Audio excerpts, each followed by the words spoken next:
Hello, everyone, and welcome to the happy hour special of Hotline League. That's right, we're doing it 3 hours earlier because it is the 21st episode. Of course, on the 21st episode, we got to go to happy hour so that we can drink to celebrate the legal drinking age of Hotline League in U.S. Whatever. The point is, we've got Apollo on the show today. We're going to be talking about all things LCS Finals in Miami because I just got back yesterday. I had a great time. I hope you guys all enjoyed watching it too.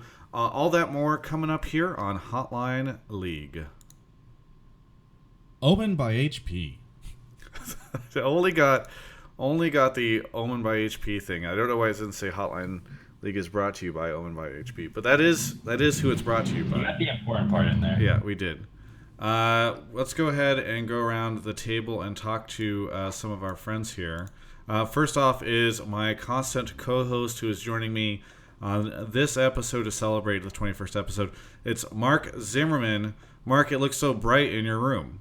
Yeah, it's daytime out here. I'm in the desert. I have my shades on. Before we started, your room was actually not this bright, and I could see like the color of the light. What happened?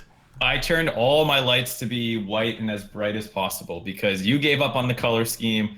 I didn't give up on it. I just, I didn't want to be the only one in a color-filled room. I did not give up on it. It's just we did you in heaven. Live Hotline League last week, and I have not. My gear and everything is not recovered to be able to. Yeah, I'm not using the same tripod right now that you guys used for that show. I definitely didn't set things up. Mark, yeah, I just try so hard, and you just undermine me at every turn. Next up, we got Apollo Price for his debut episode on the show. Apollo, how are you doing? I'm good. How are you guys? Very good, very good. How? When did you get back home? On Monday. Yeah, 2 days ago. Oh, you're kind of cutting out. Oh, yeah, I got here on Monday, so okay. I've been here for a little bit, but what you been doing? Haven't really done nothing. Anything pretty much not related to League as much as possible. Okay, really? So, what is an example of that? Yeah, do you have any playing? Like, are you playing other video games? You can't just say Fortnite. I've been doing nothing that's League of Legends. Tell us what you've been doing. I play some Fortnite, play some other games with my friends. What else did I do? Went to my friend's place, hung out. Normal things. Who all is behind you in the shot? Because I know people are going to ask. Well, Alec is behind me. And David Lim.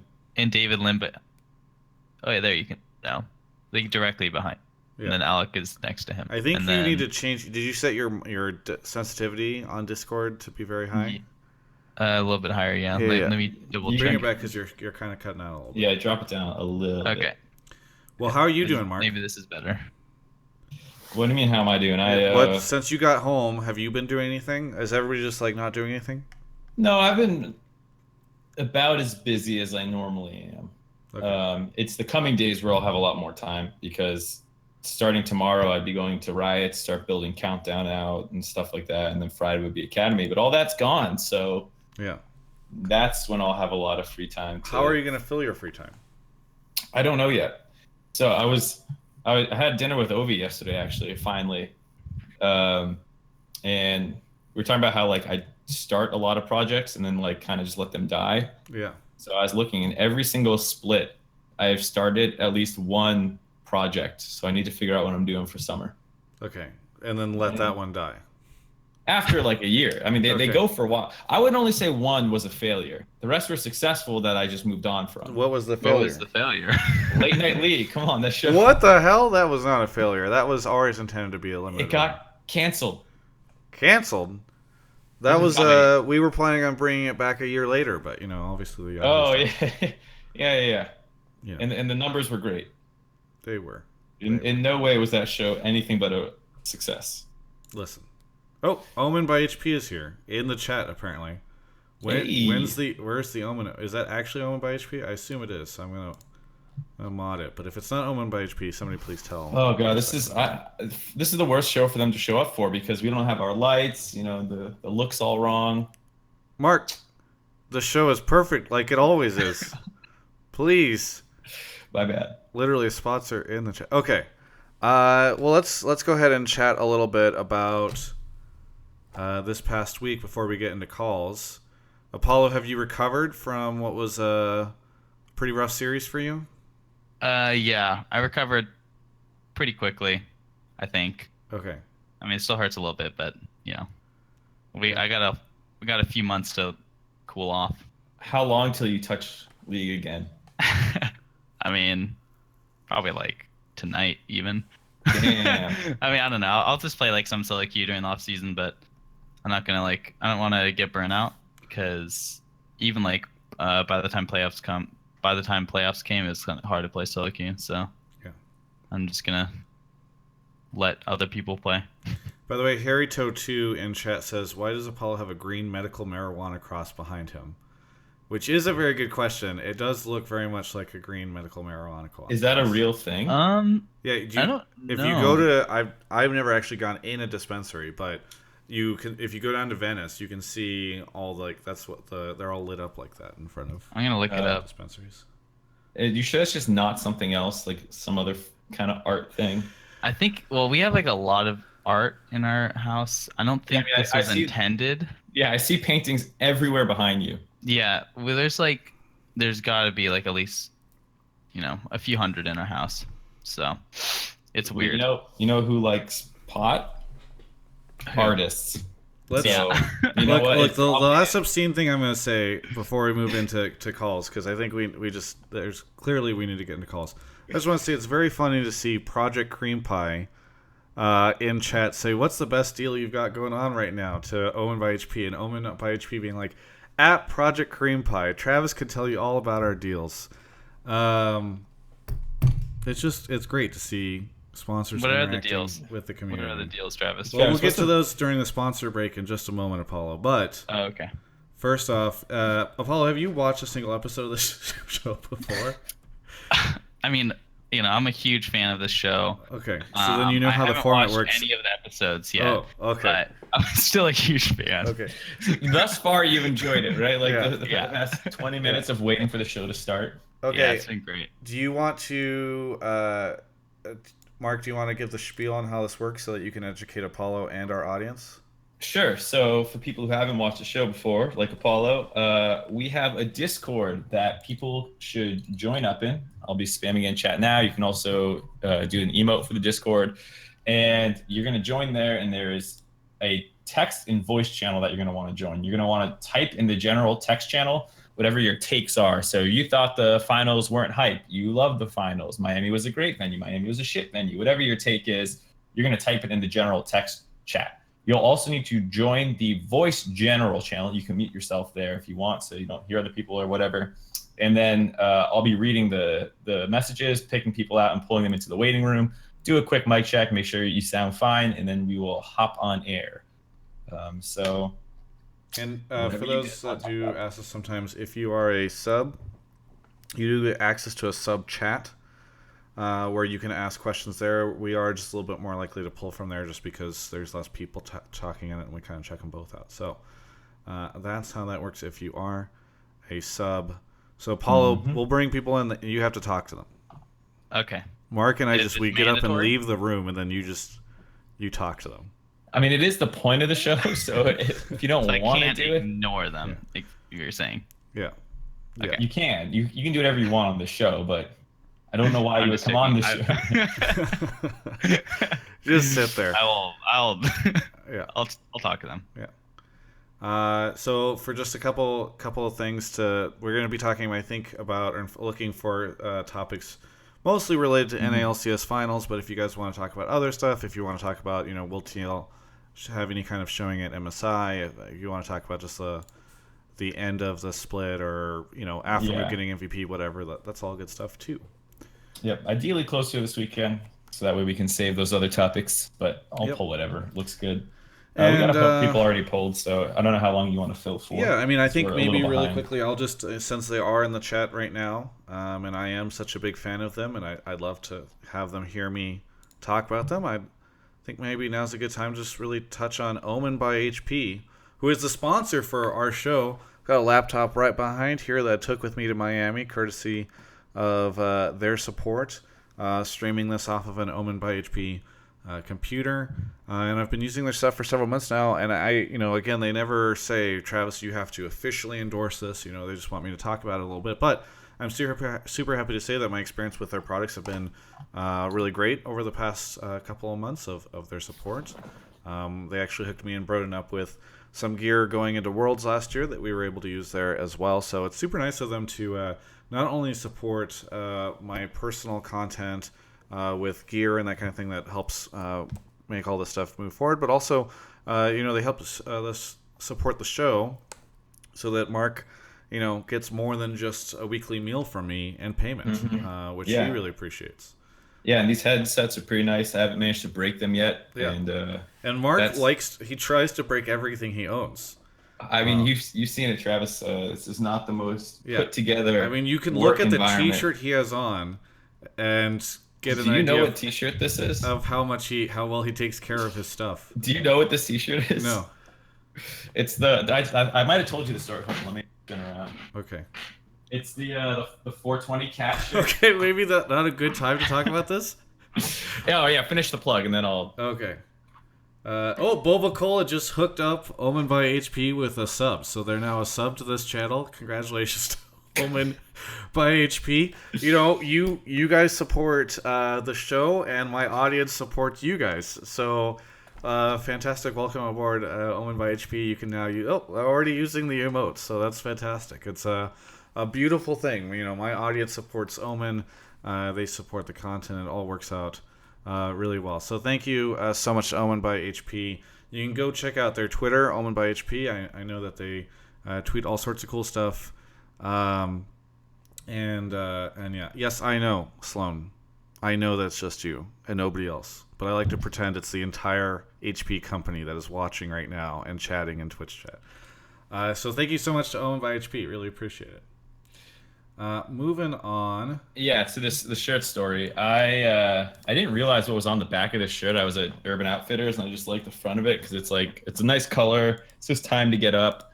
Thought it was a nice shirt, and then I just bought it without looking at the back. And then I think I was at Riot, just walking around campus with this shirt on, and a lot of people were like, "What the fuck? Why are you wearing that shirt?" And I was like, "Oh, yeah, no, I don't really smoke weed, but I guess I really give off that vibe when I wear this shirt." Yeah. Well, that's great. So me and Paul have a little connection now. Yeah. Yeah. Fulgur definitely. Strikes just gifted a sub to Riot Games, so congratulations, Riot Games, for also being a sub to the show. Really. I haven't seen so many people just get gifted subs as in your channel, like just nonstop of random people getting gifted. Yeah. Like I think I saw Summit get gifted or something, just like random big streamers. All the big names and brands and publishers are all subs of my channel. You can go check it out.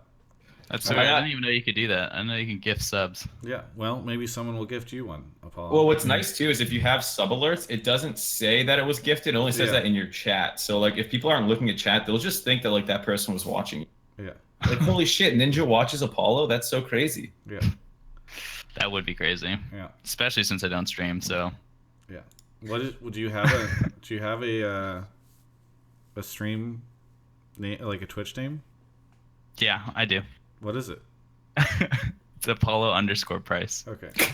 So you're not watching this. You're not in the Twitch chat right now. I can't actually get in because I can't log into my Twitch account without two-step authentication. Okay. And I don't get two-step in at my house. Like we don't have service, so I can never log into Twitch ever again. Oh, your house? You guys don't have you don't have cell service? Yeah. Okay, so there's this really cool thing that happened a while ago where you can connect your phone to a Wi-Fi connection. So it's not just like a cell connection. You can actually give it access to your personal or home network, and that feeds internet into it. Yeah. Well, we still don't get the text message or whatever for two-step. So. Well, congratulations! You just got gifted a sub. Let's get into the calls. Yeah, all right. Let me grab the first person. Am I actually sub? Yes, you did. Yes, Fulgur Strikes gifted you. Yeah, it just says Apollo Price just subscribed on Twitch. You don't see if you're watching Twitch right now, you'll see it just says that. It doesn't say that you got gifted. Yeah. Thanks for the support. Yeah. Well, thanks. I mean, yeah. I don't know.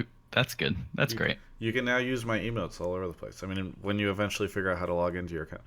Yeah. So really quickly, while we wait for Mark to grab somebody, we got Dr. Llama subbed, Jubes, Shifu Bait, Icarus 23, Music Medic 88, Sandy Toes HS, obviously Boba Cola with the gift Omen by HP, Fulgur Strike with the gift to Right Games, Boba Cola with the gift to P Like A. I need to make sure Mark is not back yet.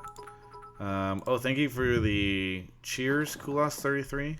Bet on black. Okay, I am going to Vegas tonight. For those of you that missed the pre-show. Travis Gafford Gambling Fund. Yes, I don't know the legalities of that. Let's talk to Good Connectivity, who just joined the show.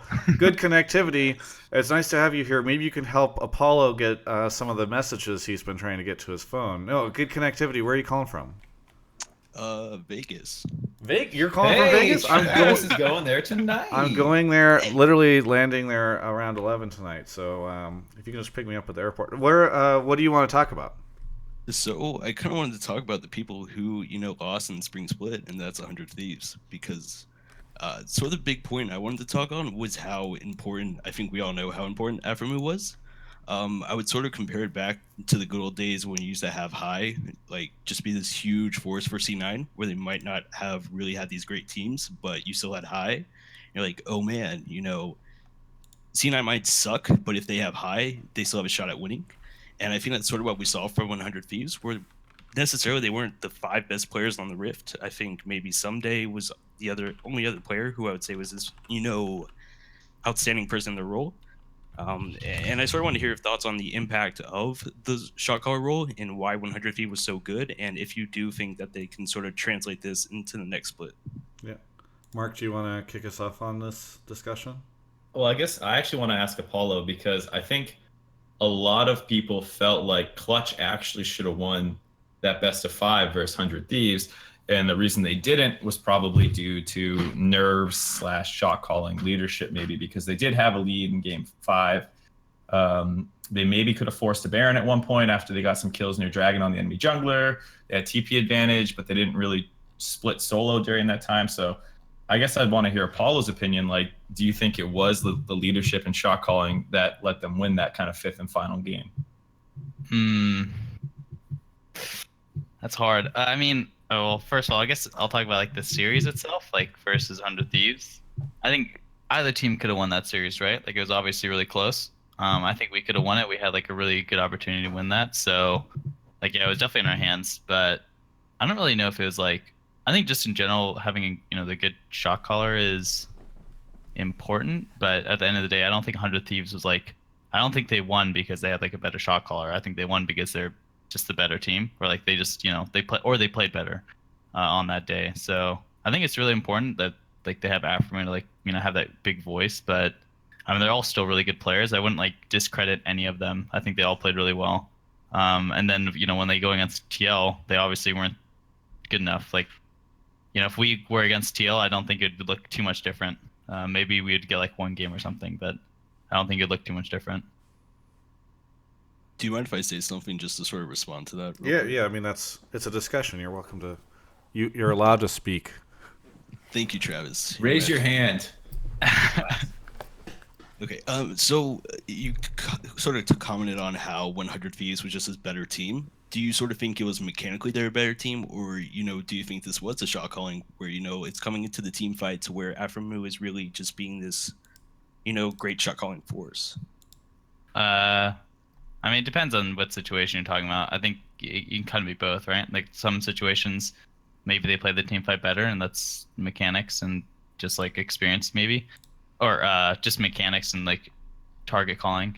But I think most of the game ended up being macro oriented, so where we position ourselves on the map and like how we rotate. So I think maybe I think the reason why they won is because they played the macro better. Not just like game 5 is like throughout the series. I do think they played the macro a little bit better. Fair enough. I'm just really curious because for the most part, I would say if we're going lane by lane, you guys 100% had the better matchups when it comes to. I would personally put Lyra over Meteos, Fibivin over Rio, and I would actually put you over Cody Sun rather than, or I think Hakuho and Afremu can be really close. They're both these two really good. Well, mechanically, I think they're both really close, but I think sort of the bigger issue was Afremu was the better shot calling force. So I really appreciate that response. That felt really cool. Sorry, you guys sort of choked. Well, so I actually want to ask about that a little bit because I felt like everyone thought the 100 Thieves clutch side of the bracket was the easier side because both those teams got 3-0'd by the other team. But I wanted to ask Apollo, did you feel like it was the case where like one side of the bracket was way stronger, or do you guys feel like you might have choked a little bit and based off your impressions of 100 Thieves that they underperformed? Yeah, I mean, I think our side of the bracket was like, or our side of the bracket was technically harder in terms of seeding, right? I think. It kind of evened out. Yeah, I guess it kind of evened out. But like It should average out, but yeah. Basically, like after seeing TSM's performance, it was like that's kind of when we knew that the bracket was weaker, right? Like I would like TSM was obviously going to be difficult, or like we thought it was going to be like really difficult, but then since we beat them, then it's like 100 Thieves versus Clutch Gaming. It's definitely not as I don't know. It wasn't like the stronger teams, and then like when you have Bucket Fox and TL on the other side of the bracket, yeah, I mean it's definitely the other side was definitely stronger. I don't think you can really argue that. Yeah. But would you say you guys also underperformed, or is it strictly just like better teams on the other side? Because I feel like it's one of those things where it's hard to get people to like admit like on a day people can play better or worse. Like, I think Hakuho looked like a fucking god in the TSM series and still looked good in some of the other ones, but not quite as dominant. I don't know how you felt about that. Yeah, I don't think we, at least me and Nick, I don't think we performed as well again in 100 Thieves series. Yeah, a lot of it's like, or maybe just like just some games in general, right? Like it's a best of 5, so you can have good games and bad games. But in general, do you think we didn't perform as well, at least in bot lane? But they didn't really like outperform, or like 100 Thieves didn't like outperform that hard either, right? Like I don't think they punished our mistakes that well. So yeah, I mean, I don't know. I think both the teams like weren't that great, and then they just kind of they just like won the third game pretty much. All right, well, or the thank last you so game much. Rather. Good Connectivity is literally in the Twitch chat saying he's trying to move on to the next caller. I think that was me. Oh wait, no. Good Connectivity in chat wrote that. He says it's yeah, that was me. I'm trying to get. No, I meant it was me who was not moving on to the next call. Oh no, it's all good. Good Connectivity. Thank you so much. What should I do in Vegas tonight? Don't lose all your money. Don't lose all my money. Okay, well we'll see. I hope not. I don't have a lot of money to lose, but maybe the bits and the subs will come. Thank you so much. Yep, love you, WizFusion. Yeah. Thanks, man. Thanks for coming in. Love you. Yeah. All right, so moving on to the next caller. Mark's grabbing them right now. Thank you to Kulas33 for the 1,000 bits. He says on bet. Black. Blonde Squirrel used 150 bits, and Rummy Cake has subbed as well. Looks like we are back with the 4th Hokage. Is that how it's pronounced? Yeah. You've been on the show previously, I think. You're also very quiet. You have to turn him up. I put him on 200, but I'm worried it's not going to be high enough. Okay. Oh, really? Oh, I can... Just project into your microphone. All right. Put your microphone inside of your mouth. Don't. I'm not doing that one. Okay, well, what do you want to... where are you calling from? Oh, I am calling from Dallas. From Dallas, okay. And what would you like to talk about? I just wanted to mention that I think Team Liquid looked really good in playoffs, and I think they're being severely underrated, and they have a good shot at making the final at MSI. So you think Team Liquid looked really good? Yes. And could potentially make finals? Yeah, final at MSI, depending on how the group, like the playoff bracket gets set up. Yeah. If they get King Zone, they're probably not gonna win that. But so how much? This is a good question, and I we direct to the first question to Apollo first. So I'll send it over to you, Mark. How much should fans be hyped for Team Liquid following their 3-0? Because I think, even in the interview I did with Peter, he was saying that he felt like 100 Thieves just kind of fell apart after the Xmithy Barons deal. So how much can we take away from Team Liquid's strength as opposed to 100 T's kind of collapse? I think you can put a little bit on their strength. I thought they fell behind in different series multiple times and then came back through strictly macro. They did it against the C9 series where they fell 7k down and came back. And they also did it in game 3 of the 100 Thieves series. Because they did int there were just several moments, even in that first game, like they were losing that first game until they got. Well, that was a game that they were winning, and then they started getting picked, and then they should have lost that game after the Baron, most likely. So I definitely agree with that one, but I think they did it in other series too, is what I'm saying. So it wasn't just strictly a 100 Thieves thing, where I thought like they seem to understand how to play against the 1-3-1 well when they don't have a 1-3-1. Like they put their bot lane usually is ahead, so then they put their stronger bot lane mid, and then they rotate them to like shut down the guy who's split pushing. And they execute on that very well. It's not like a super hard concept, but it can be hard to actually do.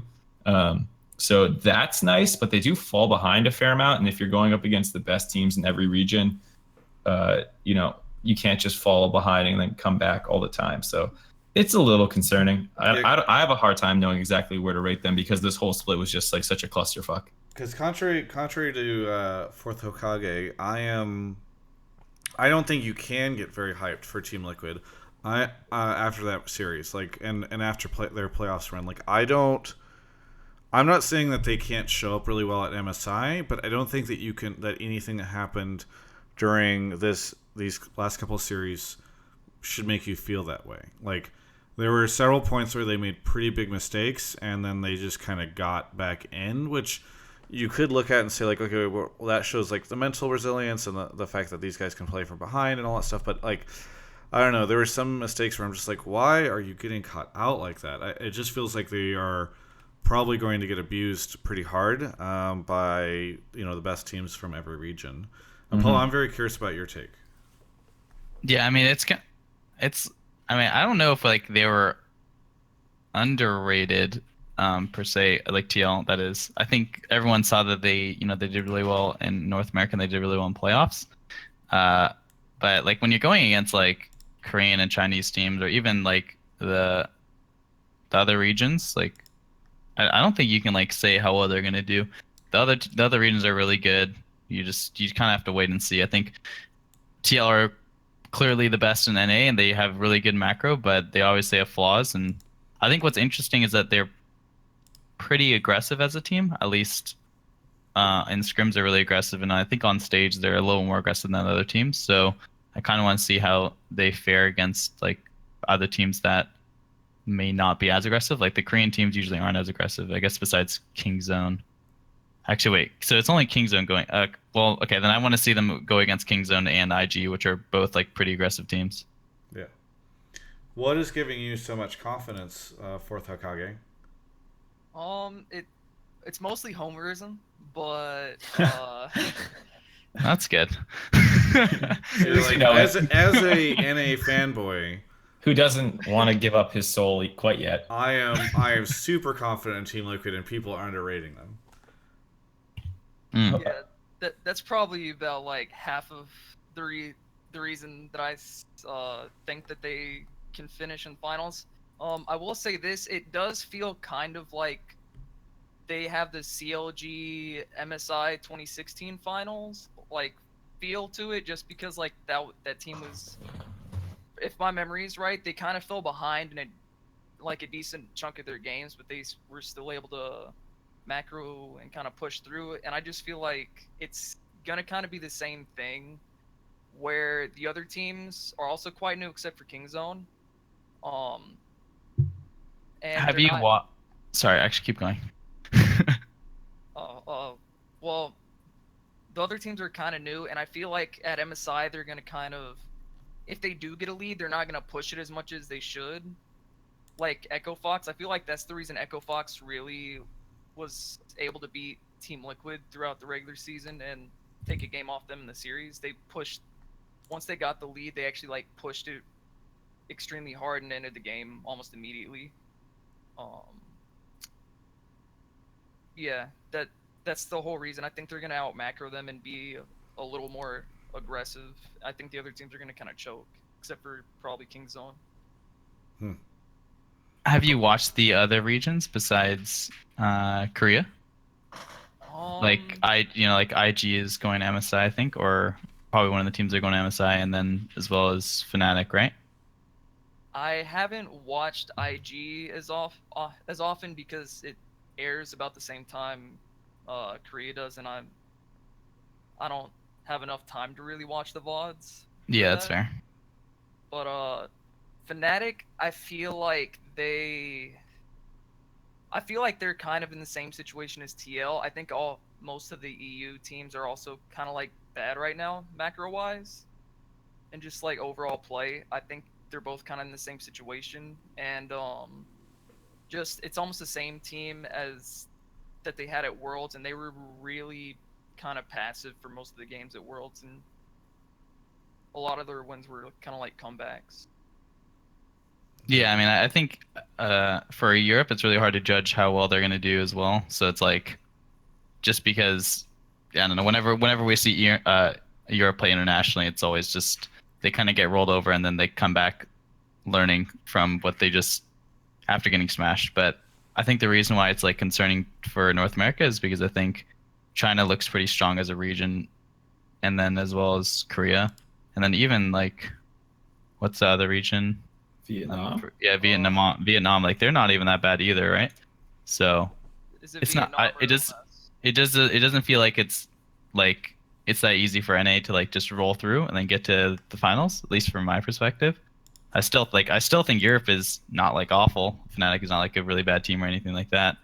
I don't think IG is gonna roll over either. They look scary. Or I think it's IG versus EDG. So either one of those. I'd say IG's a little bit of a toss-up just because their top. I forgot the reason why I didn't really include IG. Their top laner, the Shy, still has that wrist injury or whatever, and I think that could screw them up at MSI. But He has a wrist injury. Injury? yeah, I think it was a wrist injury. The Shy, their main top laner, right now, I believe they're playing Duke. I do look at the post-match threads on Reddit sometimes, and that's what I saw through there. So. Oh, yeah. I mean, that guy's insane. I think he's like the best top winner, at least in China. I don't know if that means too much, but he's really good whenever I watch their VODs. But if he's not able to play, that'd be pretty bad. Got it. Well, thank you so much, Fourth Hokage, for calling in. One last question. Oh. How long have you been a fan, like watching Pro League? I've been a fan since late season 4, and I kind of became a Curse fan once they beat CLG in the season 4 quarterfinals. Okay, That's kind of when I started that. I was just wondering because it's a lot of newer fans, season 5, season 6, who still maintain that NA optimism. So I was just checking in. Gotcha. Yeah, Checking in. I'm a fan of a lot of bad sports teams. Like, well, then just you fit out not right bad, in, but right in well. disappointing. Yeah. It's like anytime a team, it's like KT. They're like my second favorite team in LCK. Anytime like a team's good but they disappoint, for some reason I'm drawn to it. Thank you so much, Fourth Hokage. No problem. And thanks for being a sub. And thanks for joining. Very good. Moving on to the next call. I'm going to set audio down again. Turn it up a little bit for him. So tell me if that's an issue. Thank you to Gabbeth for subbing as well. Should have another person right now. Alden Peroni. Where are you calling from, Alden? I'm calling from Hawaii. From Hawaii. Nice. Hey. I love Oh, Hawaii. nice. If you don't mind me asking, what island? Oahu. Oahu. Very cool. The one that matters. The one that matters. I mean, I try to go to Maui once a year now because I've just absolutely fallen in love with it. So, I mean, I'm fine with all the other islands. I've been to the Big Island. That's nice. yeah, I have a friend that's from the Big Island, and she always says good things about it. Isn't Oahu just super trafficky? Yeah, and it's even worse now because we're building a rail for trains and stuff. Yeah. And there's so much traffic, and I think we're the state with the worst road rage. in the country. Really? Hawaii is the place with the most. What? That's Yes. crazy. I Why? remember. Is there any reason It's behind weird. Well, like people are too nice. Like I'm not sure. Like there's like a lot of indecisiveness that goes like between people because like, oh no, you go, no, you go, and then there's always like stupid drivers on the road. that? Yeah. And I think because like we're so densely populated, it's like 1 million people on just one island.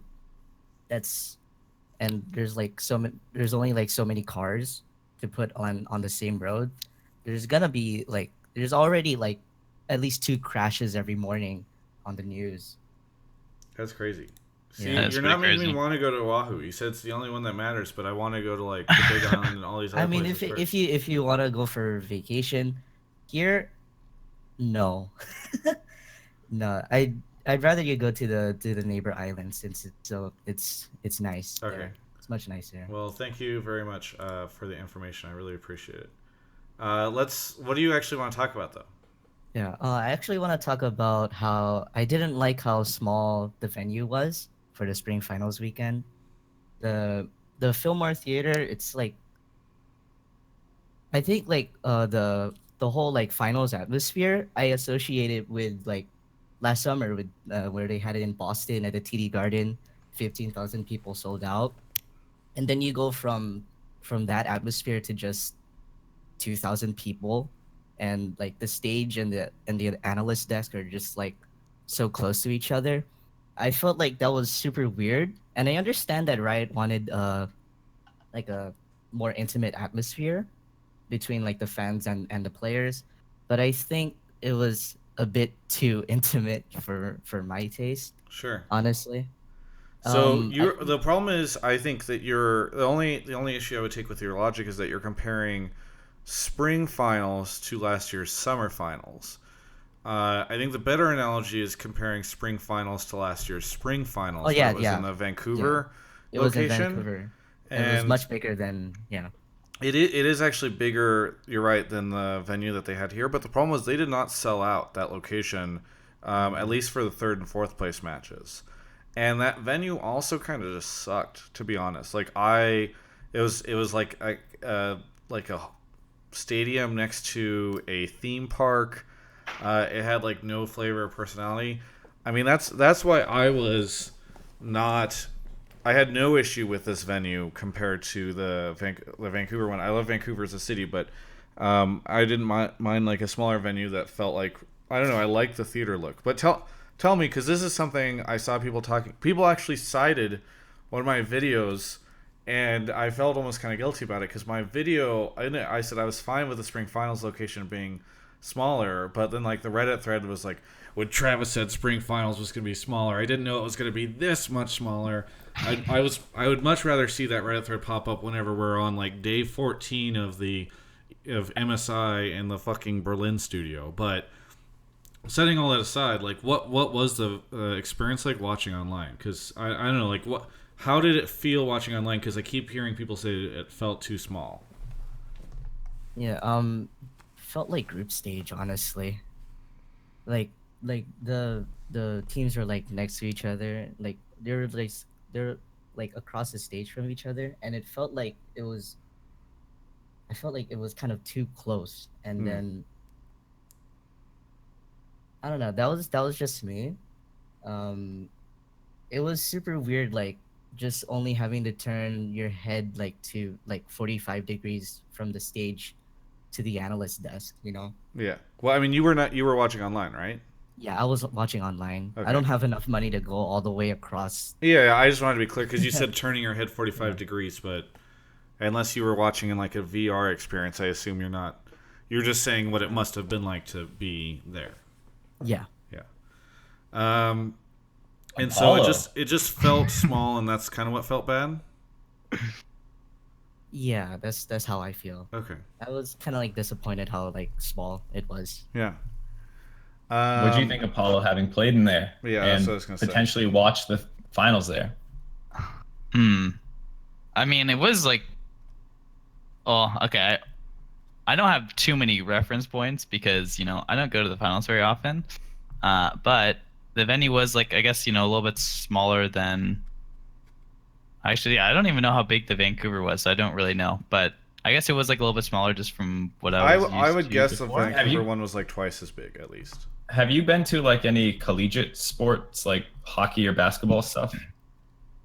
Because Me or yeah, you. Because like the Vancouver one was about like the size of a big collegiate basketball or football, or not Okay. football, hockey rink. Like it was indoor.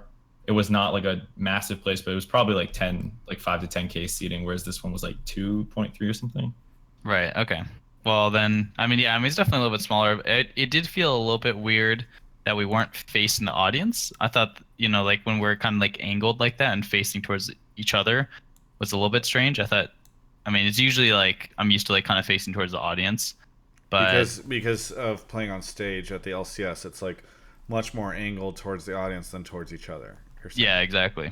Yeah. And even so, my only other experience that I played on the big stage was Imagine Square, and even now, obviously that's like a lot bigger and like a different situation. But that was still like the atmosphere was like just so much different. And then going to this one, it felt a little bit more like. It's not that bad, but it felt a little bit more like the ESL studios, like when I went to IEM. Yikes! It's not even not. I don't want to compare it like that, but it was definitely. In terms of scale, at least. Yeah, in terms of scale, yeah, exactly. So, oh, go ahead. Yeah. Sorry. Well, I watching it, I felt like it's still fine. It's still good, exciting, but I don't know. I never really like. It still felt like the same in terms of like pressure, or, yeah, I just still felt the same in terms of pressure. So I don't really know if it was bigger, if I would feel different, or if it was smaller, then if I would feel different or not. Yeah. Is this okay? What if that arena was twice as big, but on the day that you played Apollo, it was like half empty? Yeah. See, that would like. It would be kind of. I don't know how it would feel. It'd just feel like kind of like sad almost. Like we're just not popular enough to have like good amount of people to watch, or like not interested enough to watch, right? Because I feel like that's often the issue that happens with a third and fourth place match, especially in spring. And I think there are probably some financial ramifications from that as well, for the Riot side. Riot is not the type of company that would ever come out and say like, we lost too much money when we did a big venue, so we're not going to do it again, even though I think that that's actually kind of an okay statement. But I think that's part of the reason why they do smaller. They just have a harder time selling out spring. That being said, like the Miami crowd was so passionate and stuff, they might have been able to do it had they had a bigger arena. I don't know. But I don't know. That's interesting. I am curious, Alden. Do you know what is what the structure is for MSI in terms of venues? I'm still like fairly new to like this stuff. I've only been a fan since season 7 started, honestly. Gotcha. So you've been watching for like a year and a half, basically. Yeah. Okay. So just so all I was gonna say is, what is interesting to me is that people had an issue with this venue for being spring finals, but like almost all of MSI is going to be in the EU LCS studio, which is basically like, if you don't watch EU LCS, the vast majority of the people that watch the show probably don't, because no one really does. But that takes place. Their viewership was almost the same for the finals. Yeah, it was just people tuning in to watch. Yeah. NALCS and waiting, NALCS waiting. I watch EU LCS too, and like I like how their studio looks for like the screen behind them and stuff. Yeah. I personally think it's better than the NALCS studio. Damn. All right, Alden, it was good talking to you. I'm sorry, your connection from Hawaii is breaking up, so we're gonna have to sit. Would you want an international competition there though? Travis is going. Just there. Yeah, the EU LCS studio, because that's what's happening with MSI. Is the group stage of MSI is being played there, and I think even some of the bracket stage. I would like to have it somewhere else just to make it feel like it means something. Just like, oh, it's so important. Like this is a major event, so major that we're not gonna like go where we usually are. We just go somewhere else where everyone can gather, and we'll watch every team all the best teams all over the world to watch and stuff. Yeah. Something like that. So do you think it's more exciting when the venues like big, like let's just say, you know, the venue that we had for spring was the same kind of scale as it was for summer? Like, is that just more exciting for you guys, like as fans, or for you as a fan, just to like watch the event when it's like there's so many people watching? I think, yeah, just like having so many people watch it, it just, for me, it gets me like super excited and stuff. It's like, wow, so many people are watching over there. I wish I could be there with all those people, you know? But so in the Miami venue, you didn't feel that way? Um, Or was it just like Not- to like a lesser extent? yeah, to a lesser extent. That's how I felt. Yeah. Yeah. And like I still wish I could have been there, but just like with more people it would have been like more fun, you know? Yeah. Very good. Well, thanks so much. I really appreciate you calling in, Alden. I do think like I mean I did a video previously about this, so I do think that this is something worth paying attention to as time goes on. And yeah, I mean I still kind of contend to the idea that I don't mind spring finals feeling smaller than summer, but I can understand that when people have just watched summer, you know, 6 months before, they probably expect to see something like that now. So thanks so much for calling in. Oh, thanks. Yeah. Thanks Honors for coming. online. All right, moving on to the next person here. Crazy Korean 63 sent 3,000 bits. Thank you, Crazy Korean 63. Going to Vegas tonight. Can't promise that won't end up lost on a blackjack table. Adcast98 subbed and Sports7 subbed as well. So thank you to those individuals. And it looks like we're getting Dr. Manhattan himself. Mark, did you know Dr. Manhattan was a sub? at the event this past weekend? Oh yeah, I mean that's why he's here actually, Yeah. Travis. Oh, really? Yeah, I talked to him. I Nice. met him. He was a super nice guy. Dr. Manhattan, where are you calling from right now? I am calling from the East Coast here in Washington, D.C. with somewhat of a cold. Somewhat of a cold. See?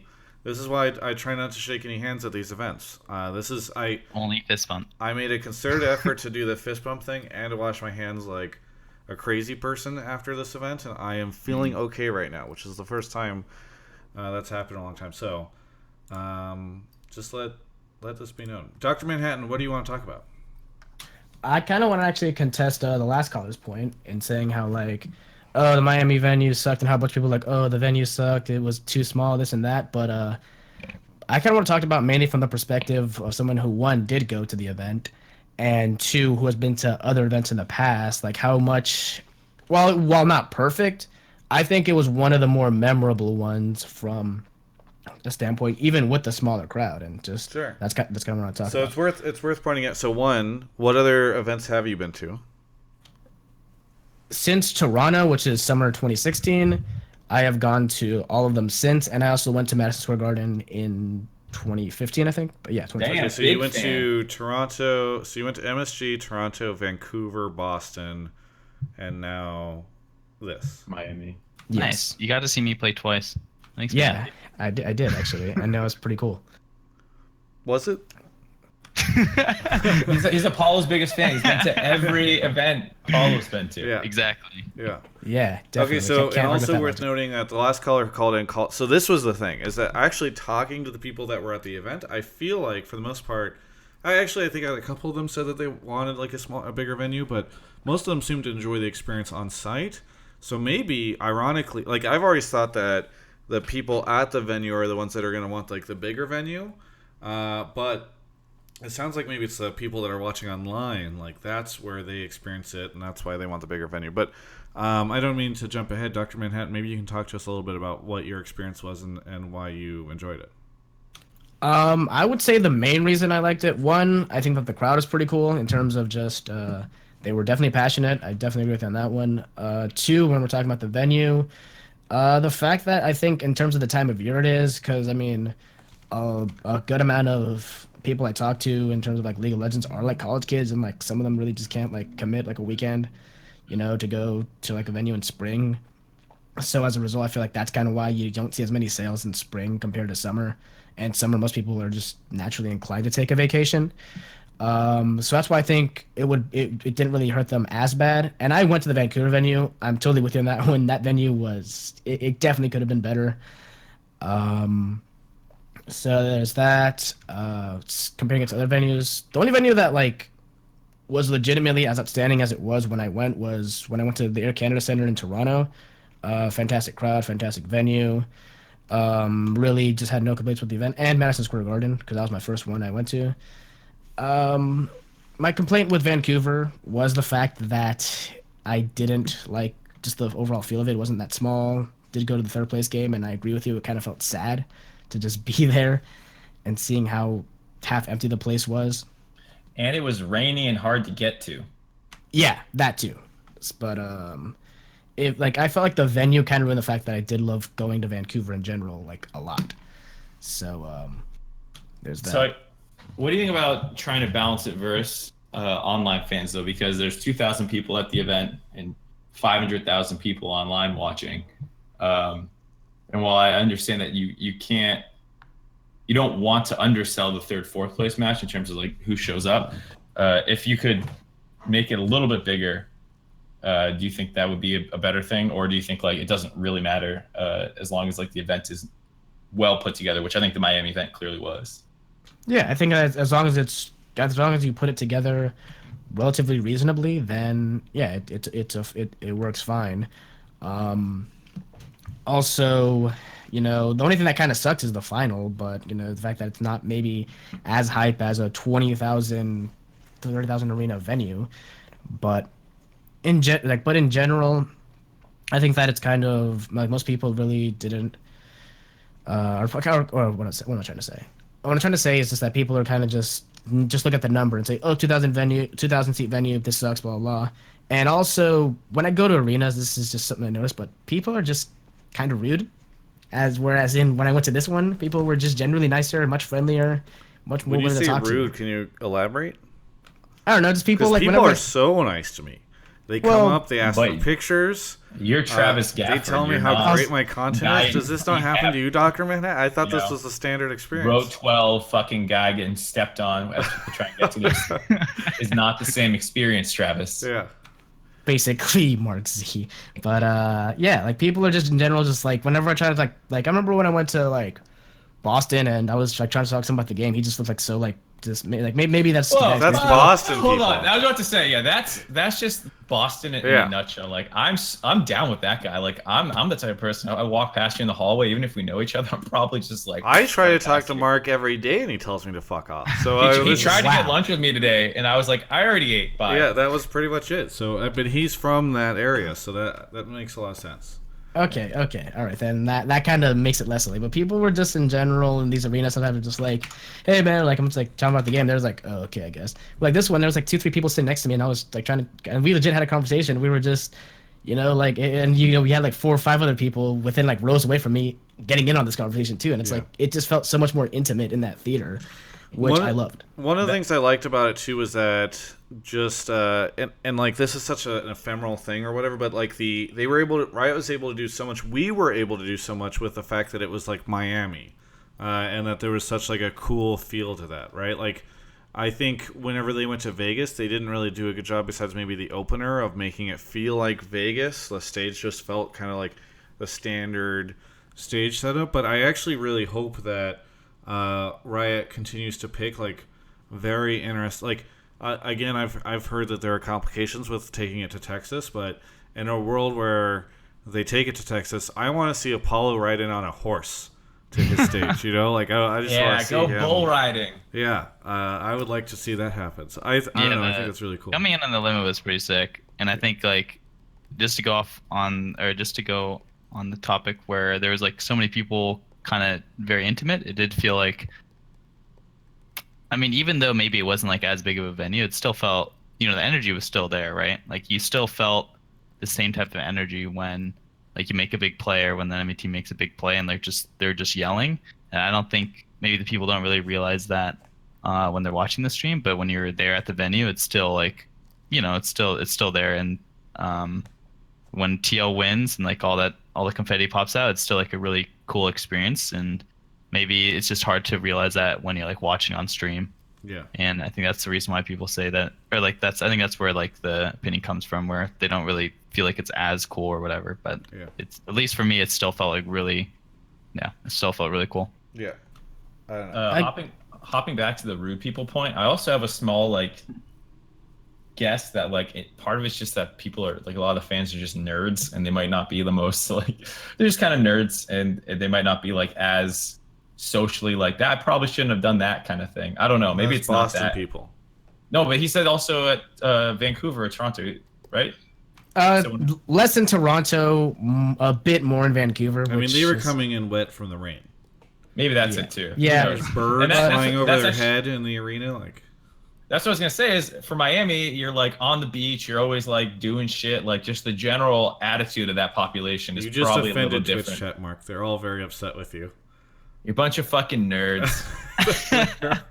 Okay, well, I guess that the final point I want to lead us on is I do agree with what Travis was saying. It's just like I want to see them more embrace the whole culture of just, or like just the whole environment that they're in. You know, like the whole, oh, we got like Miami Vice kind of themed lights and stuff, or like, you know, I didn't feel that in like Vancouver. It's just like it just felt like, okay, I'm in Vancouver, I guess, and they didn't really try to embrace that as much as they could have. Yeah. Yeah, I don't know what the Vancouver. I love Vancouver. I don't know what the feeling is there. Yeah, what would you do in Vancouver? Get a moose or some poutine or something. Oh, okay. Yeah. Apollo rides in on a moose. I just every time they Rides go on a giant bed of poutine. Just... Every time they go somewhere, I just want Apollo to ride in on a different animal. Or have someone on stage eating some poutine or something. Yeah. Not that I don't like the idea. I don't know what Vancouver does. Yeah. They're just Canada. Maple syrup fountains.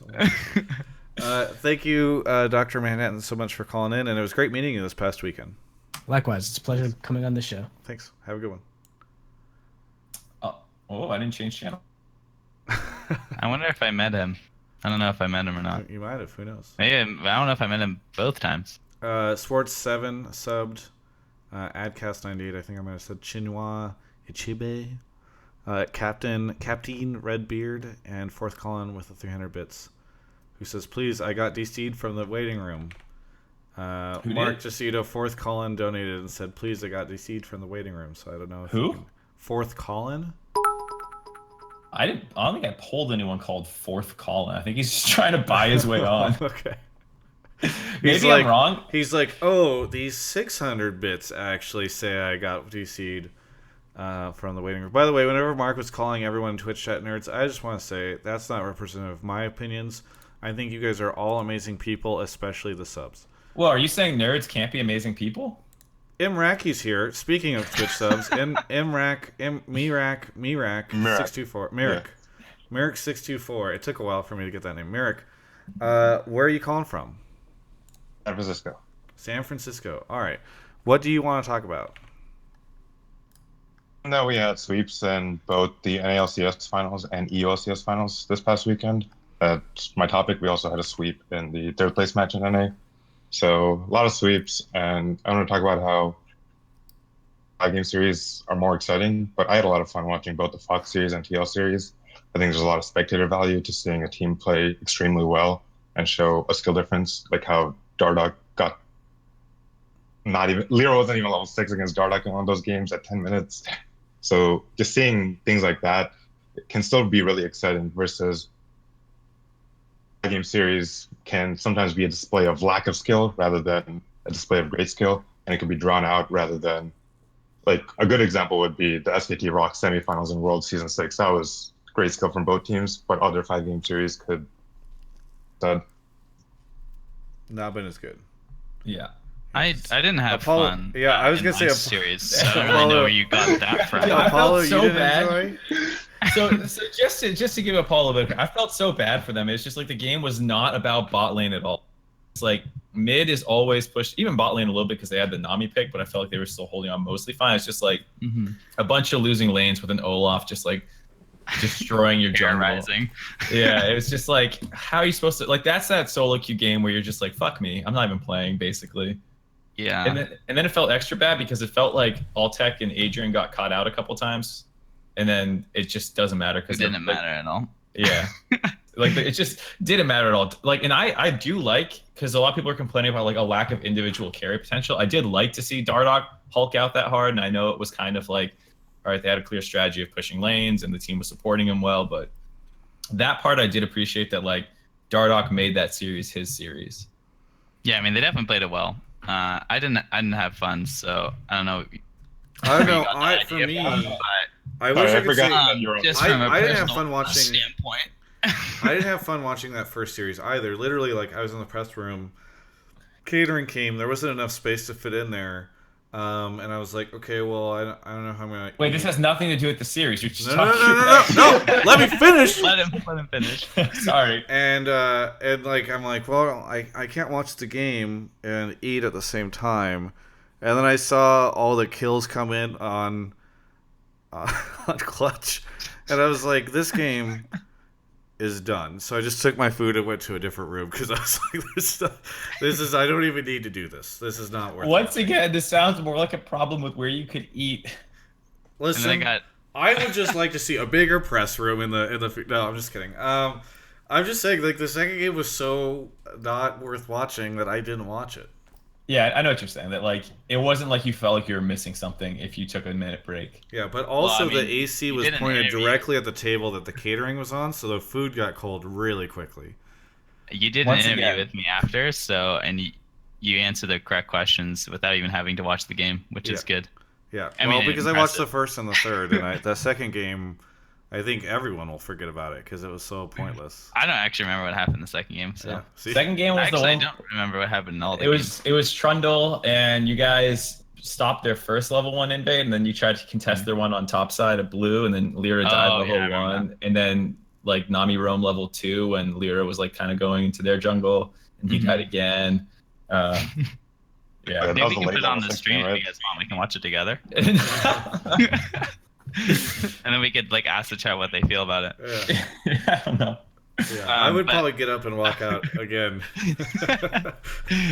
Outside of just our series, though, I think watching the other games like EU and TL, I don't think it was that. I mean, it was a little bit boring, but it wasn't like.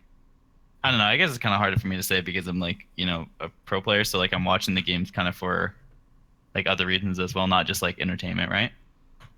But it's still like fun for me just like to see the games just because they're the best teams in the region. So Yeah, I didn't mind the next day's best of three. I know it's going to be like, oh, I guess Peter won, but legitimately, I actually thought those games were pretty hype. Like the Xmithy Baron Steel was crazy, and Pobelter had all these crazy ults. Like there were, and most of the time in those games, I actually did feel like they felt pretty competitive. I don't know, maybe it was the third game that felt like super lopsided, but Yeah. I don't know. I actually thought there were a lot of really hype moments and a lot of moments where you thought like either team could win or that the other team was going to win or something. So I We half. must- Oh, sorry, you go, Merrick. Part of my point was also that, like, even if it's a sweep, some people might just look at the 3-0 and be like, okay, it was a stomp. But you can still have those like crazy Azir plays, the crazy Xmithy Baron Steel, and it can still be a competitive game despite the sweep. The clutch game wasn't as competitive, but I think the same things and the speed of the clutch and liquid games specifically, I think that was another exciting part, that it wasn't just like a team winning 3 60-minute games where anyone could have won. It was you're kind of breaking up a little bit there, but Yeah, I get what he's saying though. Where like sweeps still can have like really cool moments, and I think they did for the most part. The only problem was like game 3, you kind of saw the writing on the wall by the time like they had that Meteos play in the bot lane. Oh, And that was yeah. like clear oh mental my blue. God. That was like, all right, this series is wrap it up. Like I mean my favorite sweep that I talk about often, like maybe the best one ever, was whenever CLG swept TSM at MSG, because that like everyone lost their shit. There was so much like TSM was so expected to win that. CLG's first win. Yeah. Like the history and everything building up made that sweep like it was better as a sweep than like a close best of 5. I almost feel like, because it was just Well, like plus Loco tweeted like, "Get ready for the 3-0 today." yeah, like there was just so many things that like as you started to realize this thing was going to happen, it was just crazy. So I will say I talked to Double Lift at dinner, and we like a half jokingly, but like both of us were kind like, man, do you think you guys won too quickly? So like, you didn't get the time to like build the hype up for the series a little bit. And he was kind of like, yeah, dude, I definitely shouldn't have tried to win so quickly. But there was, I think, like that little bit of like, he would have wished that they put up a better fight. Yeah. So Yeah. that I he mean, could, we like- asked him if Echo Fox would have been like a better, like would have brought a more hype finals. And he said, yeah, I think it might have been a little bit more fun. So like, I think he was like a little disappointed that it all just kind of rolled over so quickly. Yeah, because he said he felt like, their team kind of went mental boom after just the Smithy steal. And so I think like like you're saying, it would have been nice to have a more competitive series. Yeah. I mean, this entire series was like, after the first match, they like kept trying to do like the early game stuff. I think it was like with Talia, and they just get shut down. And so it was really sad to watch because after the first 10 minutes like fails for 100 Thieves or 10 to 15, then you just like look at the team comps, and you just know what's gonna happen, which really sucks. Yeah, the fact that Pobelter got more roams off in game 2 was just like, Jesus. Yeah. Then at Talia, you're like, okay. Apollo, like, Oh, why? maybe it was Rise. Now that the time has passed, maybe you can explain why was it that everyone, like you, Echo Fox, just everyone I talked to was like, yeah, Team Liquid's gonna win because they seem so expected. So were scrims just like completely one-sided for TL, or like what led everyone to feel so confident? I mean, I think, yeah. Well, first off, yeah, scrims are one thing, right? That's like kind of a common theme. But I just felt like TL always had like, even if they were losing, it always felt like they still had a chance to come back. And then not only that, when we were winning, it still felt really difficult to close out the game.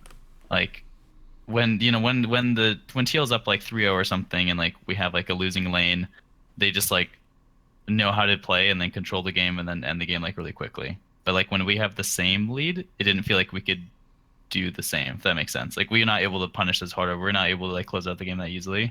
And then when you play against 100 Thieves or maybe even Echo Fox, okay, I'm not gonna say anything about Echo Fox. It's clearly, I don't have the right to, but in terms of 100 Thieves, like they, it still felt like you had a chance to win, even if they are ahead, or even if they are playing well.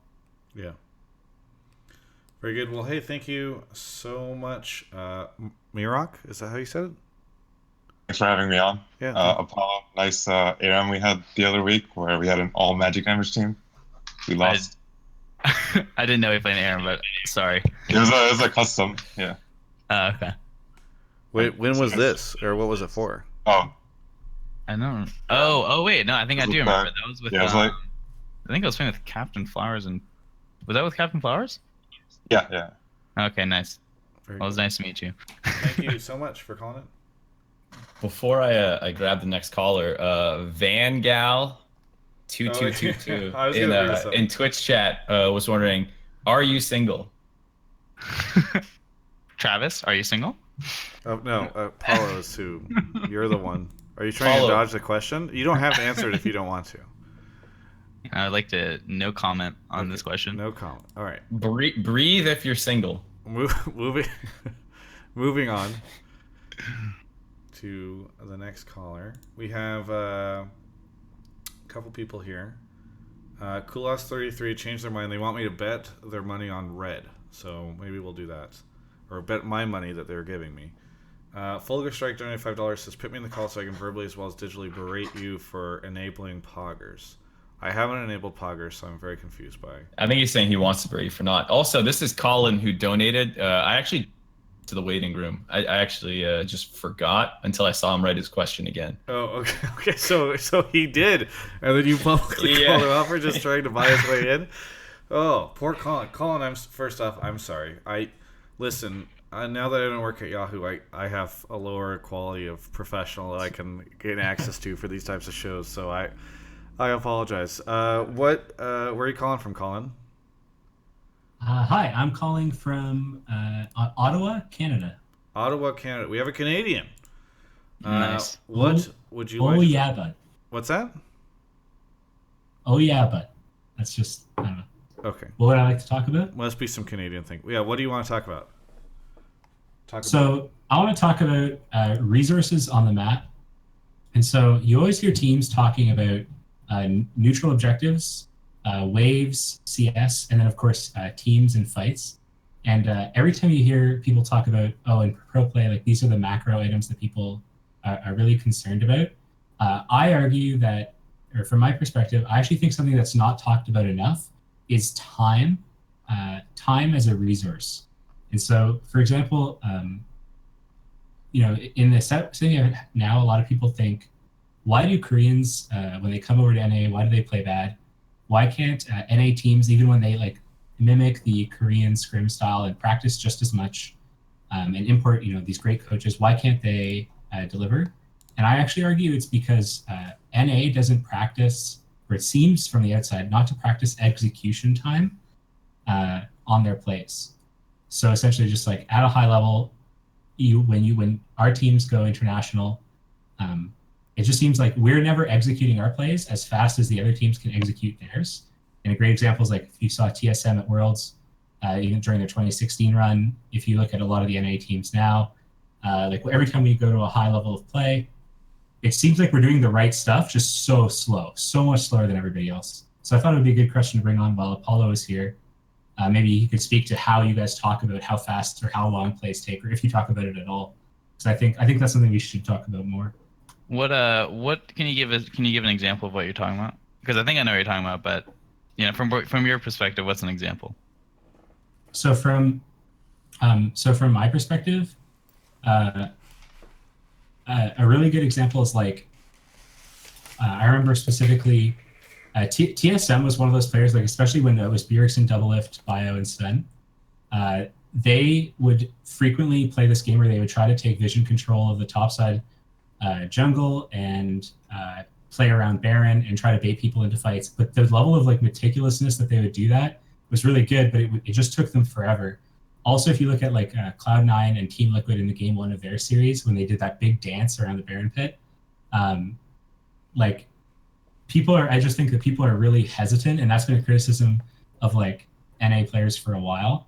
So just whereas if you watch a team from like Korea or China, it seems that once the game times aren't necessarily faster, but once they decide that it's a good opportunity to make a play, the players just seem to execute the play faster. So mostly I'm talking about Baron baits, rotations. The breakdown did a King Zone macro breakdown. Riot released it, where they talked about how King Zone they just backed faster, rotated faster, and they outplayed through just like literally just rotating faster than the other team. So that's kind of examples that I'm talking about.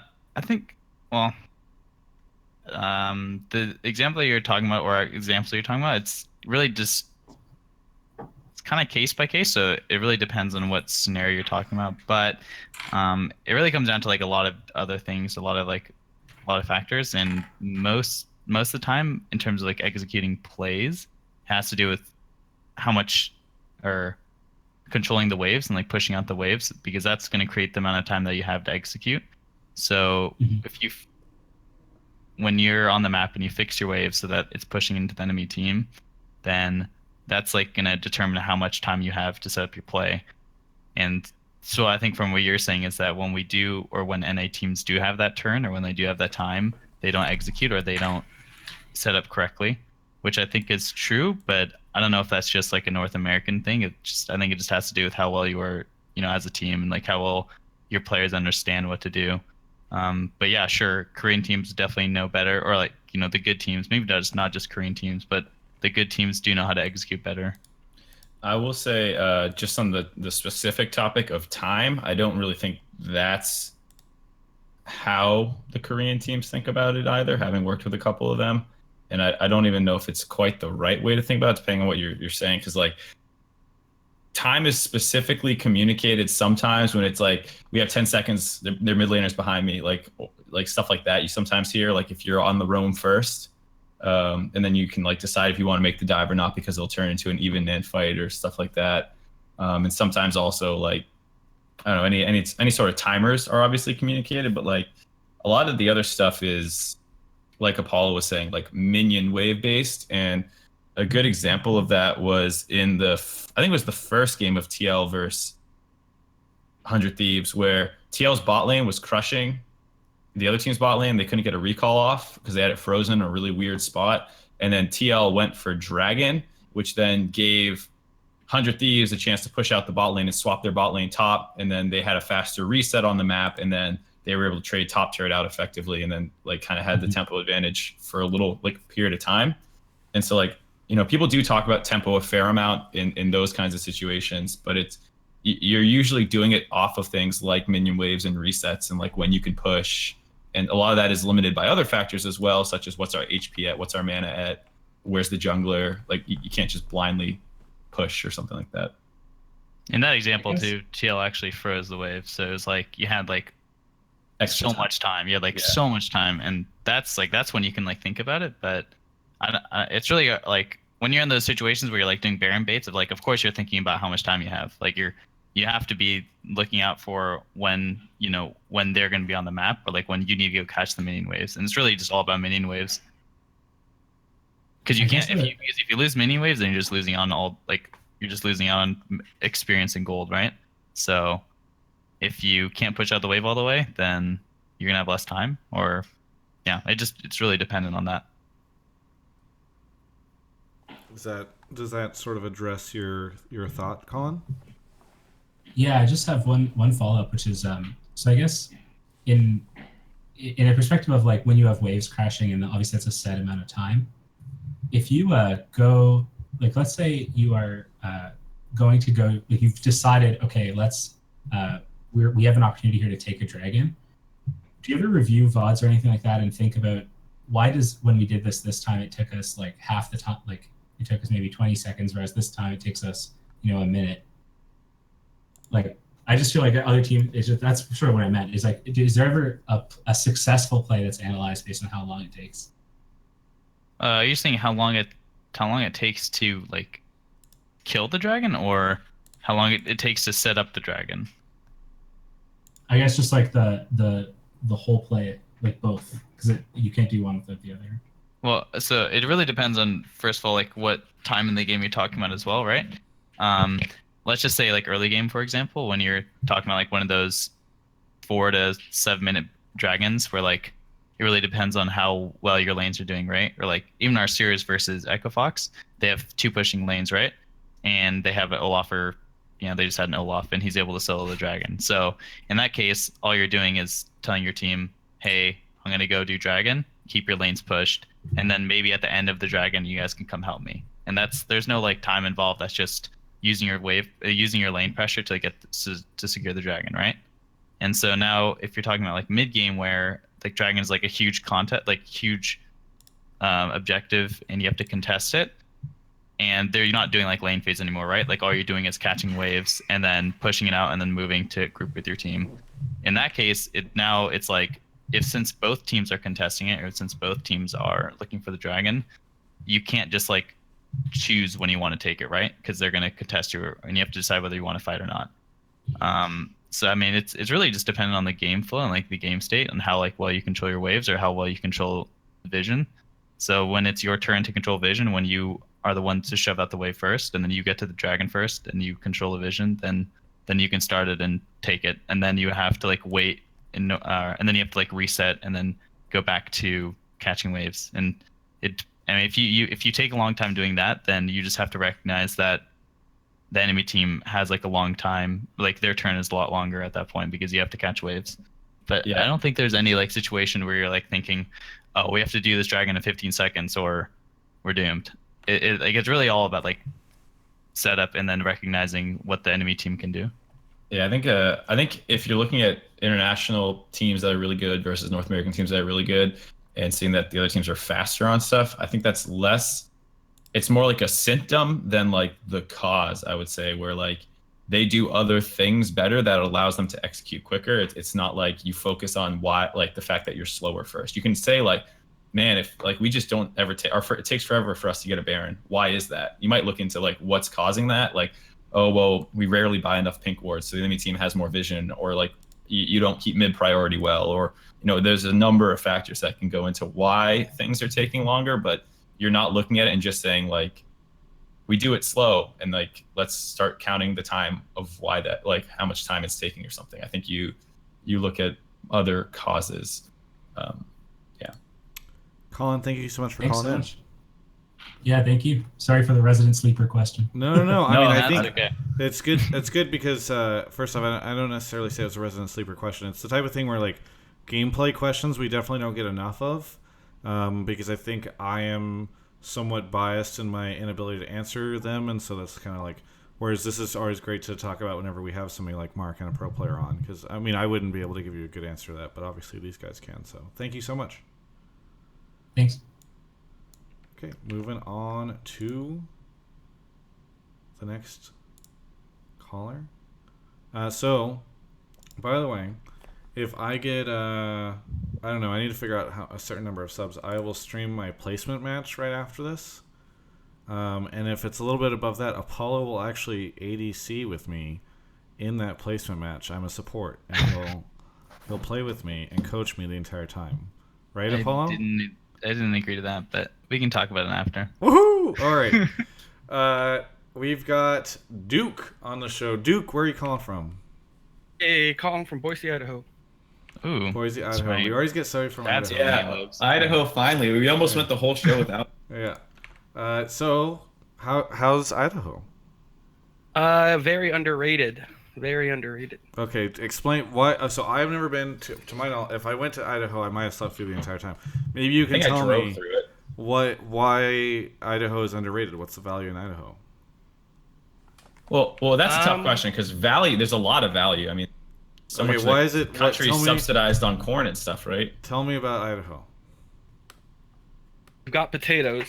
We've got a lot of those. All right, I'm just kidding. You're not helping with. What do you want to talk about, Duke? I was interested. Thanks, Apollo. You always got my back. I know this is mainly for about Clutch Gaming's roster. So we all know as NA, the import slots are pretty coveted, or at least I'd like to think so. Just seems like for an import slot, Lyra kind of grossly underperformed. And I know Apollo clearly is in no position to be like, yeah, Lyra was terrible. But I don't know. What was the team dynamic like? Was it obvious internally Lyra was a weak point, or do you disagree with that? I also would say, don't put words in Apollo's mouth. Maybe he can say. Maybe I can say Apollo, just how shit was your teammate this split? Well, yeah, I mean, this is a good time to say it. I think I played the best out of everybody, and everyone else was just really bad. I thought you were going to say this is a good time to say it. Lyra's off the roster for summer split. That being said, we're going to build a team around me next split, and I think.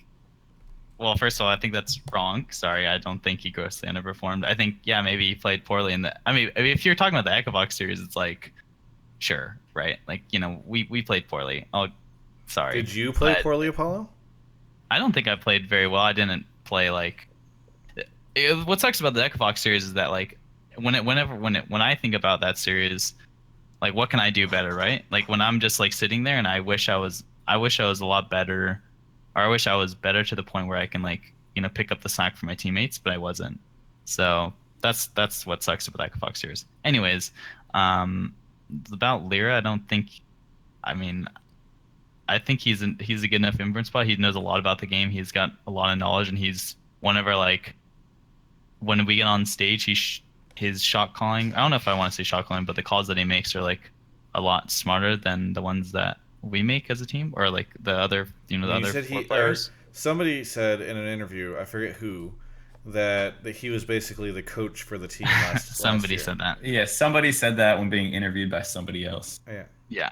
So I don't know. It's really like, I think from a fan's perspective, maybe it's really easy to see like, oh, he's down 2 levels. He's just awful, and he's not worth the import slot. But I don't think that's fair, and I don't think that's true either. I think first off, you can have a bad game, and there's a lot of other factors that can come into like how you play poorly, or like how poorly the state looks like from a jungler. Like, you have to remember that jungler can get really easily fucked over by your team or by the enemy team if your team doesn't help you, right? So yeah, I don't think that's fair to like say that they're not like, he's not like worth an import slot. I think he's definitely worth an import slot. And of course I'm biased too, because I'm on the team and I would never like say that he wasn't, but yeah. So kind of comboing off some of that, I think Lyra had some of the lowest first blood rates, and I think your entire team did too. And so I guess a lot of people look as the jungler as kind of like the activator for like what's going to happen in your early game and like one of the only X factors because everyone else is in lanes for the most part. So like, what do you think were some of the reasons for that? Was this like an intentional team mentality thing? Because I think a lot of the people talk about how well you guys play defense, and that's like, was it a strategy? Was it just like Lyra and you guys did not communicate well and have good early game plans, or like I guess I was just saying like, what would you make of that? I mean, I think, yeah, it's definitely more of like a team problem. Like, we just didn't really do a good job of using Lyra, or maybe he didn't do a good job of like, being more assertive. But when you're on stage, it's like, I think he was definitely more controlled with or just like as a player, he's a little more controlled. He's not going to go for those like 50-50 ganks. He's like more of the player that would rather farm and then look for the, 70-30 or 80-20 ganks, right? But our main win condition, at least it felt like, was, or the way that we won most of our games was like through mid lane. I think they like, him and Febiven did like a good job of using or like working with each other. But when it came to like top and bot, we didn't do that great a job of this split.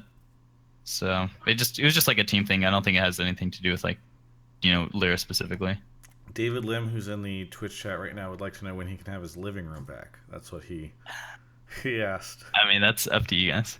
I mean, we only got one more call after this. What does he normally do in the living room that he can't do right now? Well, they were watching anime on the TV, and what anime? I told them they can. I think they're watching Code something. Code Geass, because season 3 is coming out and they're getting ready for it. Yeah, they were watching that. It was really weird. Oh, but Codename Kids Next Door. That's my favorite anime.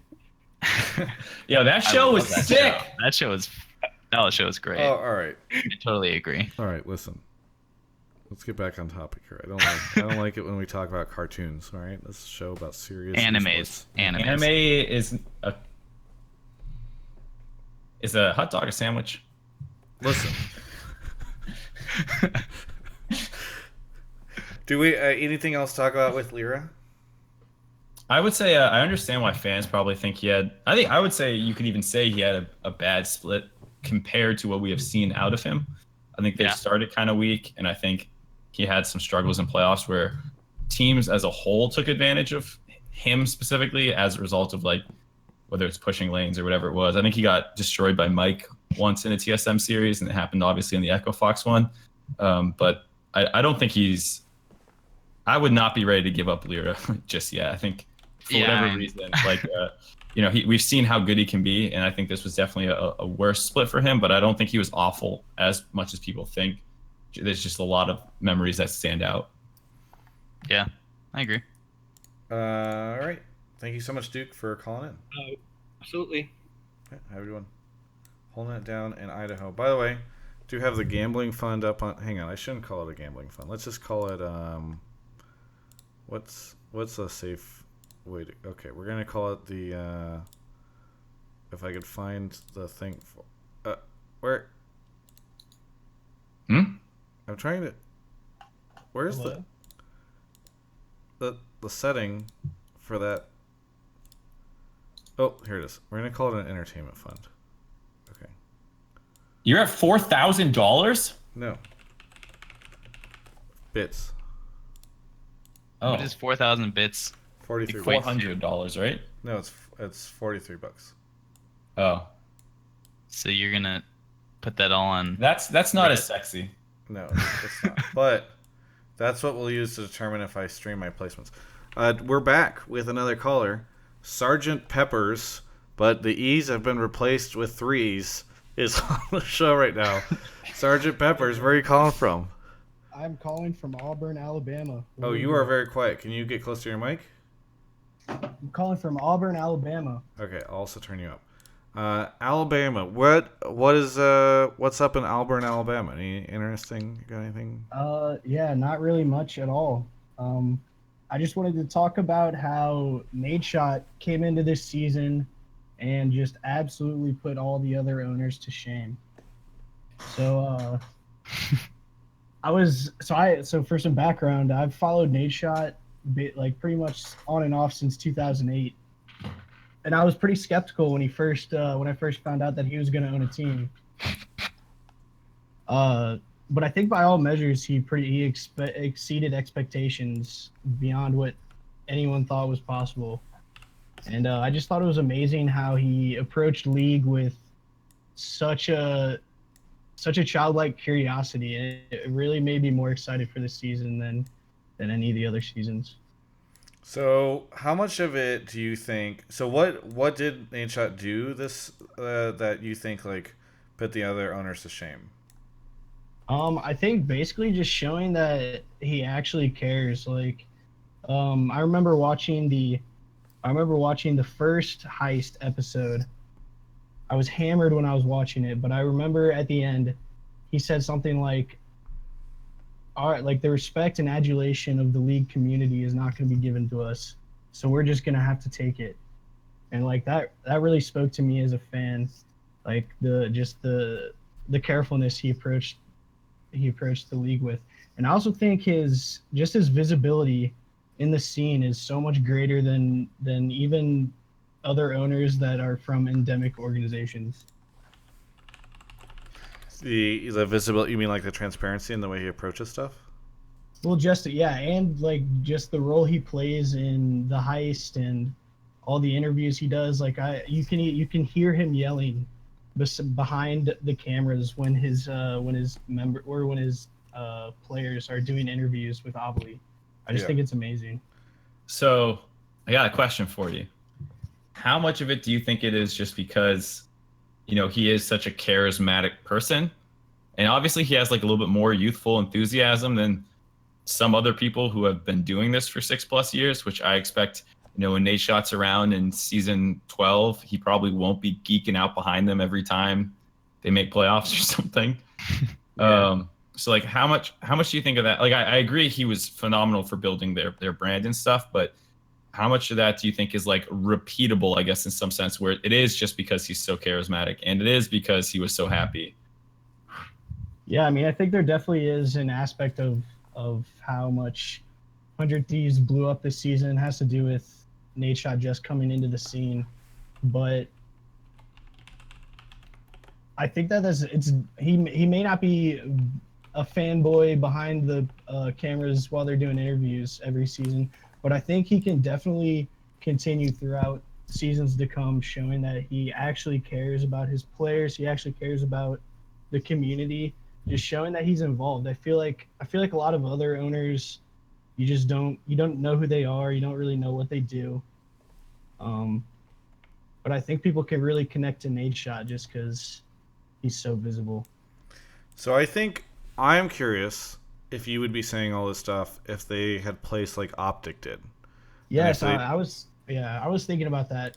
And but if you look at, I feel like if you look at all the content that Optic put out compared to what 100 Thieves put out, it's just not really on the same level. Like, in what way? I'm not disagreeing. Well, I'm just curious. I'd also want to say that like all these kind of like behind the scenes shows, and maybe it would work with 100 Thieves because he is charismatic and it is his first season losing. Like if they came out and just sucked, we had a content creator episode where we had like all the heads of the video teams, and they were all just like, yeah, it's really hard to tell a weekly / bi-weekly story when it's like, well, we went 1-3, we hope we do better. Like that's just not an interesting video. So I wonder if Nadeshot could have salvaged a situation like that.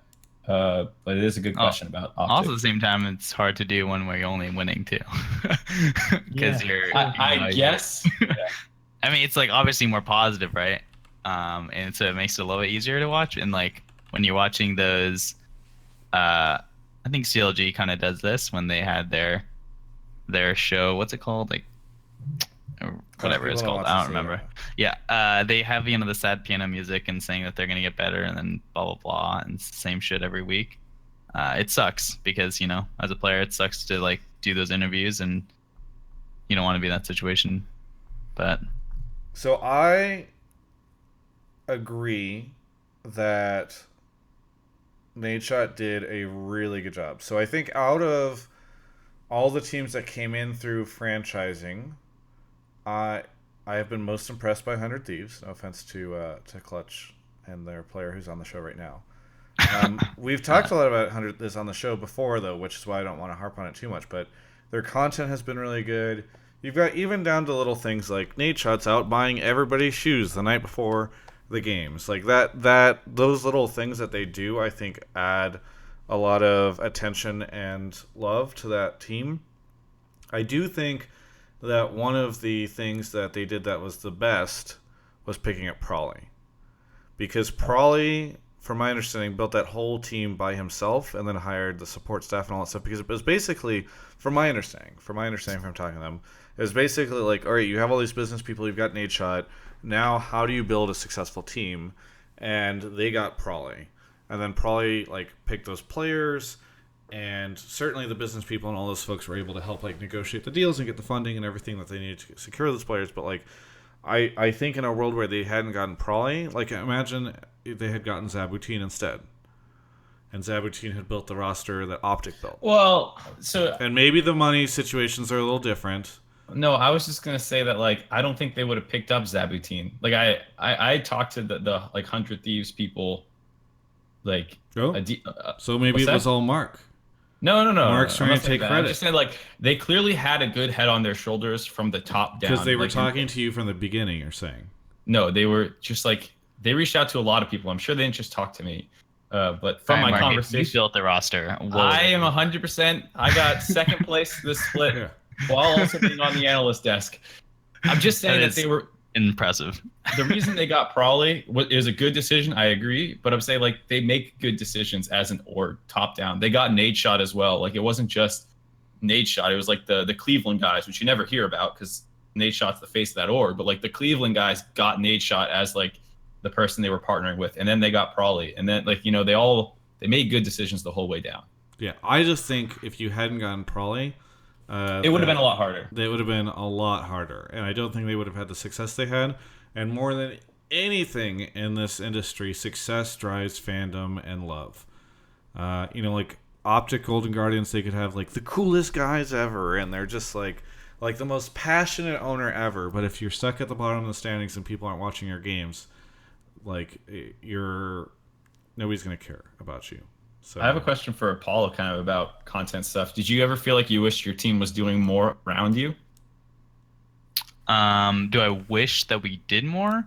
Yeah, because you guys didn't really have too much content going out early on the season, and one of the first, I remember you guys put out your Clutch Beats TSM voice comms video, and you guys had 900 subs on your YouTube channel at that point. Yeah, and then it went up. It was a pretty popular video, though, I think. Yeah, that one did well because it got on Reddit, but it was it was just funny to see you have 900 subs, week 1 at week 2 of playoffs or something. Yeah, I mean, I don't know if well, first off, I haven't been on many teams where we do that much filming, right? Follows listen, I'm used to teams that nobody cares about. I'm used to teams not doing any of the filming stuff, but I think it would be nice to have a little bit more fan base, from that org. And I'm sure we're working on things, stuff's in the works, but at the same time, I don't really mind not having cameras all around me, So, yeah, there's ups and downsides to it. Yeah. How did we get on this? It was just again Nate. Well, because we were saying Nadeshot put the other owners to shame. Yeah. Sergeant Pepper's. Nadeshot's the best. What is your favorite thing about Nadeshot? Oh God. Probably $5 if you don't say his smile. Oh, his smile's up there, but I think just the way he keeps his beard trimmed, just so it's barely 5 o'clock shadow. Yeah, it's a well-groomed man. Amazing. Yeah. While we're on the topic of owners, I'm going to tell a funny story from this past weekend, and I think I can keep it tame enough and anonymous enough that no one will know. So I'm bringing it up because we're on the topic of owners. Is this the Broden show? Yeah. The Broden story? Yeah. Oh, you know about this? Yeah. Yeah. He told me a couple times. Well, I'm not going to tell. I'm only going to tell I later on found out everything that happened, but I'm not going to. Oh yeah, he told a tame version and a not so tame version. Yeah. Well, either way, for those of you that don't know, I work with a guy named Broden. I tweet about him and all. He's in my videos often. He's the video guy that I work with. And the night before the 3rd and 4th place match, we did Hotline League live, And then we had the venue until midnight. Around midnight, we had to wrap everything up. We have to bring the gear back, so we bring the gear back, and I'm like, all right, I'm probably just going to go out and grab some food with some friends, and then I'm going to turn in. He's like, yeah, I'm going to go like hang out with some other friends. I'm like, okay. So anyway, the next day, I check the Instagram story, Broden's Instagram story. I wake up, and I wake up probably around 11 because I was on East Coast time, or West Coast time, and I just look at the story. He's like, at some club. He's like, oh, Cardi B is here playing on or performing on stage at this club. Just all these crazy, like dancing and all this stuff. I'm like, what is going on? And then I see it the next, I keep going through, and it's like, I probably shouldn't be seeing this. And it's just a picture of the sun rising over the ocean. And I'm like, what happened? He finally wakes up. We go get food. We meet at the venue and all this stuff. And then I won't say who, but one of the many different owners, because there's always like the front-facing owner, and then there's all these others. So one of the many different people involved in a League of Legends ownership team looks over at Broden and is like, and again, these people did not know each other, and he goes, Broden, my man, like high fives him. They do this hug, like all this stuff, and then he looks at me. He's like, "Oh, sup, Travis?" And then they're like joking and laughing, and I'm like, "What happened last night?" Anyway, I found out later. We'll never be able to repeat it, but it was interesting. He Broden's the exact kind of guy who would just get caught up in a wild night just by being there. Yeah, but not because but just by being there is correct. Like, he never will initiate it. He's never going to be like, let's go do this. He will just sort of tag along and like, I don't know, it's ridiculous. Anyways, I gotta go soon. So great story. And by soon I mean like ASAP. Thank you so much, Sergeant Peppers. Yeah, thanks for having me on. Yeah, appreciate it. All right, so that is the show. We're going to wrap up right now. If we hit 600 subs, Apollo will coach me and duo queue with me in ranked as I finish my placement for at least How one many game. subs are you at? At least He's one game. 17 away. Knowing what away. happens on Travis's channel, someone's just going to gift 17 fucking subs out. Oh, Okay. that would be It's crazy. 600 No subs, one I would can do do it. that, Mark. Apollo won't necessarily do that unless he's... Apollo, do you want to play a game? If you do 600, wait, you have what? How many subs to go? 583 out of 600. He's 17 more. Okay, yeah. Okay. Do 17 subs and I'll do it. All right, I gotta Get run. 17 subs. Okay, so Teabag. do your shout out, Mark. I mentioned that I always start something new between splits. Hasn't not happened yet. Always happens. So keep an eye out on me. I'll be announcing Great. some shit. Great. Love it. Follow Good my stuff, Twitter. Mark. Apollo, It's, Yeah. you got something? Oh, I'm supposed to do shout out. I have no announcement. I don't have anything in the works. Thanks for watching, and continue to support us at Clutch.